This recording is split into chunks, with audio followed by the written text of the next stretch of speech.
The test is in 4 parts: Part 1, Part 2, Part 3, and Part 4. Now look at Part 1. Part 1. You'll hear a dialogue between a foreign student and a student union officer. As you listen, answer the following questions. First, you have some time to look at questions 1 to 3.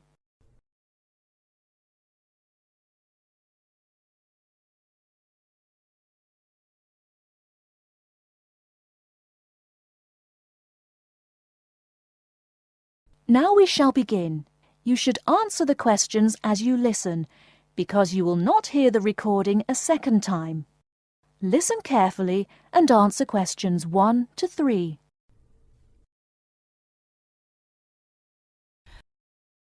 Good morning. Can I help you? Yes, I'd like to know something about the British medical scheme. Yes. What's your question? Can I use British doctors if I fall ill? That will depend on how long your course of study is.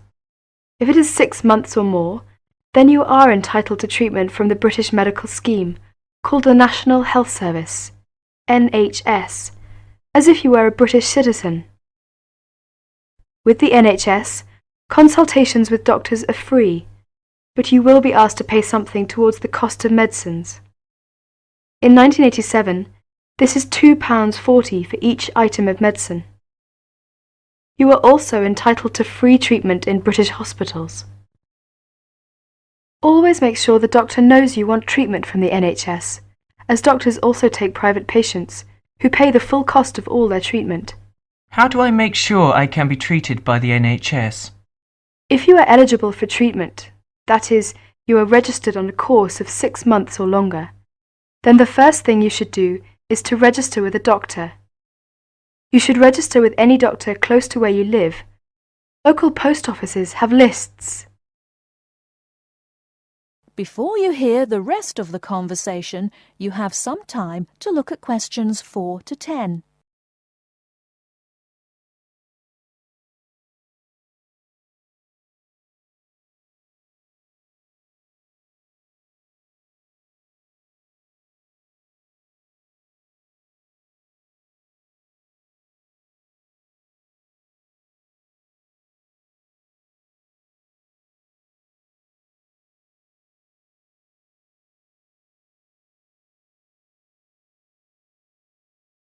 Now listen and answer questions 4 to 10. All you need to do is visit the doctor or the doctor's receptionist during consulting hours and ask to be included on the doctor's list of patients. If the doctor decides to accept you, you will then be sent a medical card by post, which will carry your National Health Service number. Take great care not to lose this. If the doctor cannot accept you, try elsewhere or contact the local family practitioner committee. You can get the address from the post office or any doctor. Find out your doctor's consulting hours from the doctor or the receptionist and ask whether or not you need to make an appointment before seeing the doctor. Remember to be on time for any appointment you make. You can see him or her during those hours unless you are seriously ill. If you are seriously ill, the doctor can be called out to see you. Once you have registered, you should tell your warden, landlord, landlady or a friend the name, address and telephone number of your doctor, so that if you are suddenly taken ill, the doctor can be called out to see you. I see. Could you tell me something about British hospitals? Yes, hospitals provide specialist treatments, or treatment for which any kind of extended stay is required. Your doctor will recommend you to go if it is necessary. Casualty or emergency treatment following accidents is free for everyone. As not all hospitals provide such services, you should find out which local hospitals do, in case you ever need treatment. How about dental care in Britain?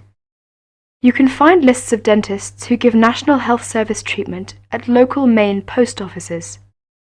You do not register with a dentist, but you should ask whether they are willing to give you NHS treatment, as dentists are free to accept or refuse patients and to provide private treatment only.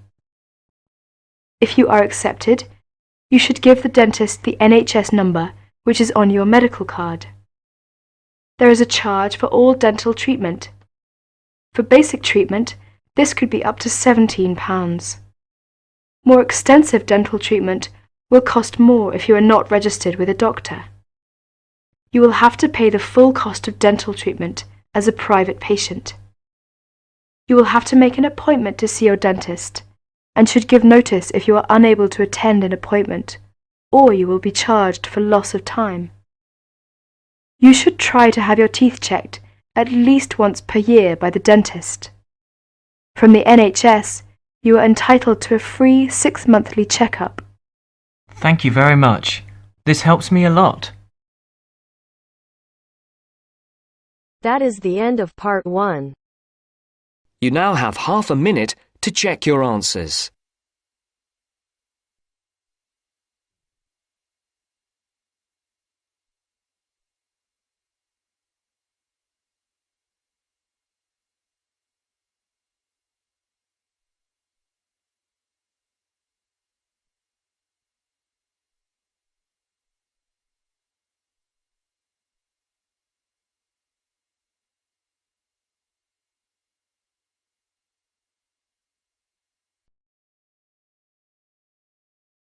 Now turns to part 2. Part 2. You are going to listen to two students talking about a presentation on time management. First, you have some time to look at questions 11 to 15.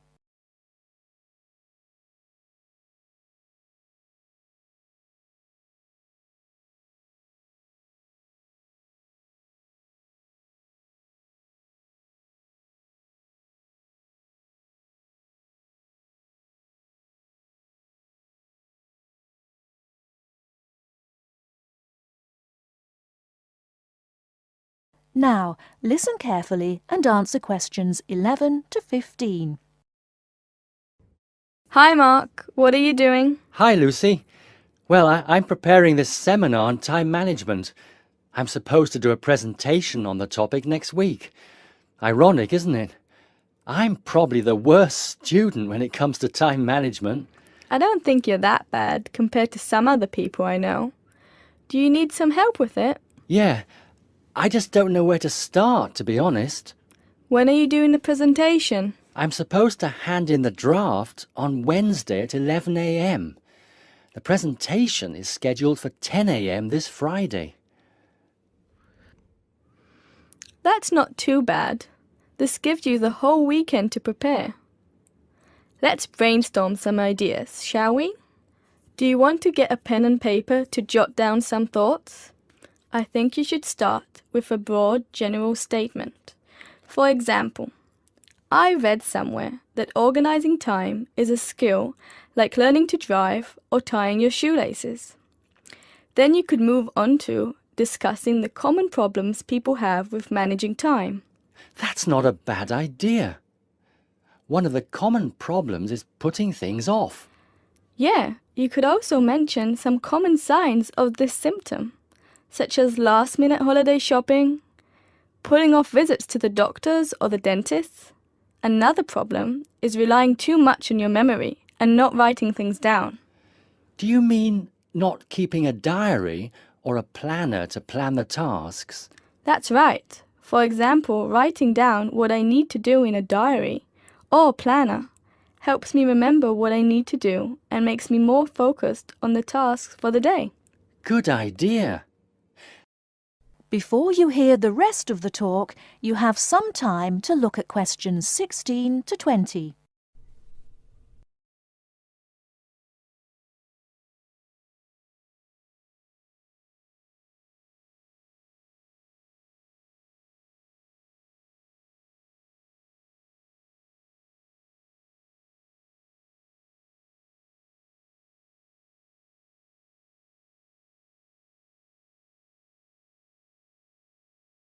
Now listen and answer questions 16 to 20.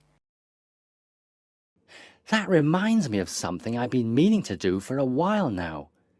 Anyway, I should also include some advice on how to deal with the problem, shouldn't I? Sure, you can talk about some ways of stopping procrastination.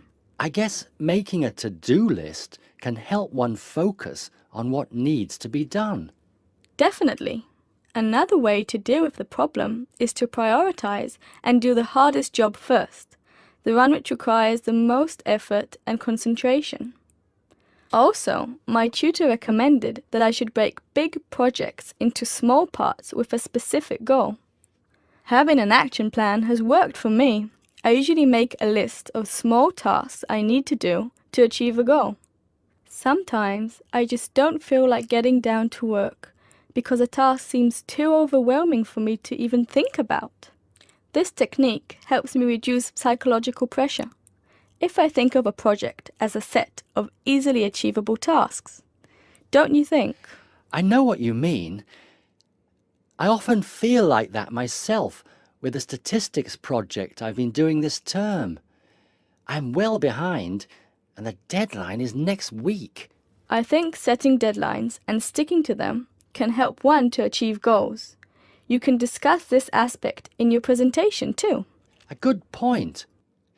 Setting deadlines can also help one become more realistic about the time it takes to do tasks. Another point you could include is how to deal with interruptions. Okay, I guess blocking in time to handle unpredictable interruptions can help one stay focused. Not just that, some interruptions, such as phone calls, can be easily avoided by using answering machines, for example. Saying no, which is one of the most useful words in English, is also very effective. It can be tough sometimes, but you've got to learn to say it nicely but firmly. I think you've got enough ideas here to start with. Definitely. Thanks a lot for your help. I just need to type the ideas up and I think I'm all set. Do you think you can lend me your laptop for a couple of hours? I'm afraid I can't. I've got to finish my own project. Never mind. I'll use one at the library. You certainly know how to say no. Learned it the hard way. Got to go now. Good luck with the presentation. Cheers. See you later.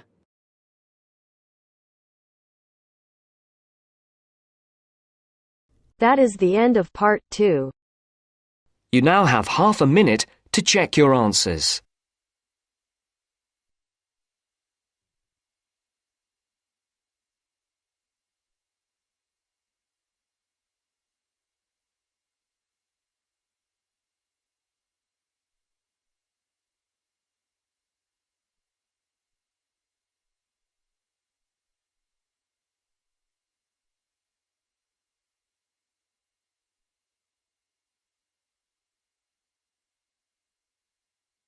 Now turns to part 3.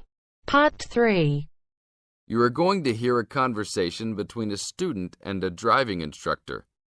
First, you have some time to look at questions 21 to 24.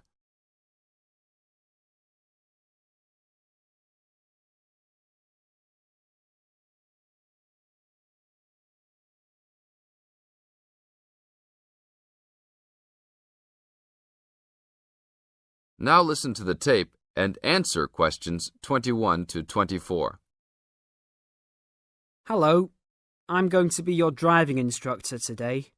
Are you ready to begin? Hi, hope you don't mind. It's my first time driving a car. Of course not. That's my job. I teach people like you how to become a safe and responsible driver. So let's begin. Remember, the most important rule of driving: safety first. There are some steps to follow. First, you should put on your seatbelt. You should always remember to do that. In case of an accident or emergency, having a seatbelt on is of utmost importance. Okay, I have my seatbelt on. Now what should I do? Start the car. Good. Now make sure that the steering wheel is in the proper position and that your seat is not too far or not too close to the pedals. I'm all ready to go. Should I shift into first gear? Don't forget to put the parking brake down. You don't want to drive with that up. Oh yeah, I almost forgot. If I have the parking brake on, I won't be able to accelerate. Yes, that's right. Now put the car in reverse and slowly back out of the parking space. Good. Put the car in first gear. When should I shift? Is it better to shift slowly or quickly? You can shift whenever you feel is appropriate. This means shifting should occur smoothly. Do not shift too slowly or you will stall. Shifting too fast will waste gas. Shifting is simple. Just remember to shift smoothly. To shift, you will have to push the clutch and then push the gas pedal. Now look at questions 25 to 30.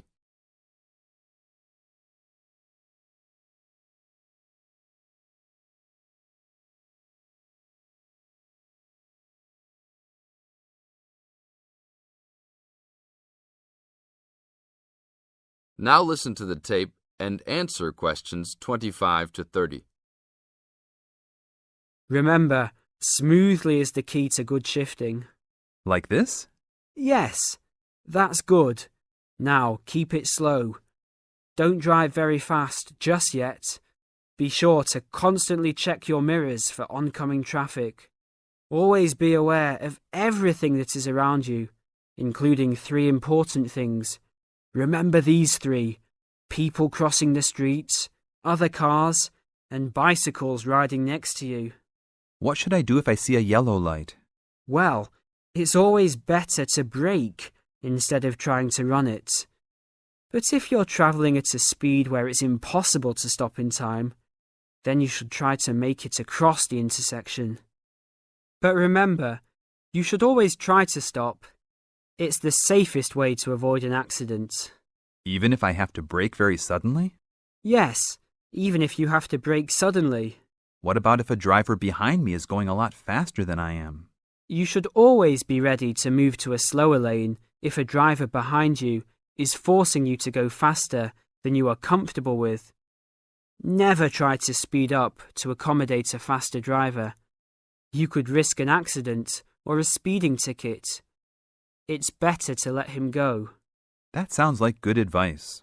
Be careful. There is a sharp turn up ahead. Remember to brake before turns. Otherwise, you might flip over if your speed is too high going into a turn. Got it. I know that I should always try to observe all traffic safety. That's right. If safety is not your first priority, it will make driving very dangerous for you and other drivers on the road. Okay, park the car here.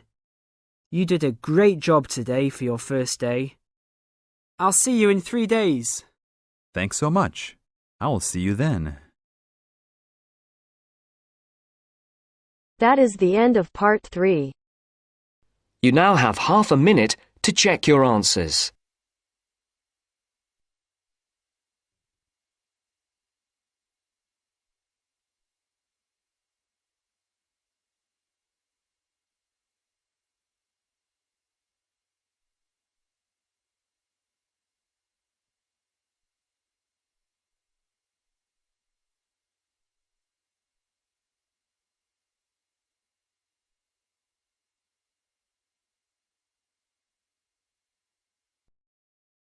Now turns to part 4. Part 4. You are going to hear a conversation between 2 students. They are talking about the English bars. As you listen, complete the notes below.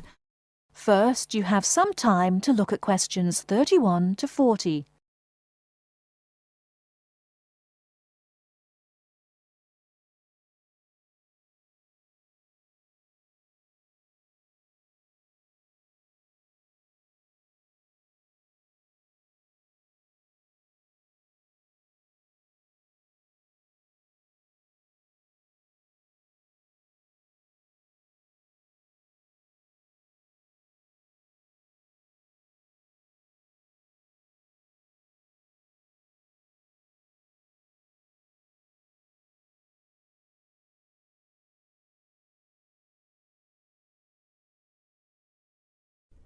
Now listen carefully and answer questions 31 to 40. Kevin, could you tell me something about the bars? I have never been to a bar. You see, Steve, my classmate, has invited me to go to a bar tonight. I see. You know, the word bar means a room in a pub. We say the bar when we mean the part of that room where drinks are kept. Soon after you go into the pub, you'll realize that nobody comes to the tables to take orders or money. Instead, customers go to the bar to buy their drinks. I see. People will go to the bar directly to get their drinks and don't wait for someone to come to take their orders. That's right. People don't queue at the bar, but they do wait till it's their turn. Oh, how do I pay? I mean, do I pay directly after I get the drink, or do I have to wait till I'm ready to leave like I do in a restaurant? It's not the custom to pay for all your drinks when you're ready to leave. Instead, you pay at the bar each time you get drinks.